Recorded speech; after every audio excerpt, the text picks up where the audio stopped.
Quels sont les indicateurs clés pour piloter votre performance merch? On voit ça ensemble. Le premier élément très important à regarder pour évaluer votre performance merchandising, c'est de comprendre votre capacité à séduire. Et pour ce faire, l'indicateur numéro 1, c'est le taux de transformation. C'est le pourcentage de visiteurs que vous avez réussi à transformer en clients et qui va vous permettre de comprendre quelle est votre capacité à séduire, à inspirer et finalement à convertir. C'est un indicateur central pour votre merch.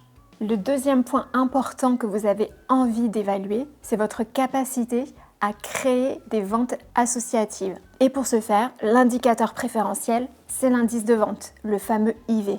Cet indicateur vous indique tout simplement le nombre d'articles par transaction, donc le nombre de produits achetés simultanément par un client. C'est tout simplement un indicateur qui va vous permettre de savoir si vous avez réussi à donner envie à un client d'acheter un total look, si vous avez réussi à lui suggérer des associations de complémentarité produits, bref, votre capacité à faire du cross-selling. Le dernier élément merchandising que vous allez souhaiter évaluer, c'est votre capacité à générer du profit sur votre surface de vente.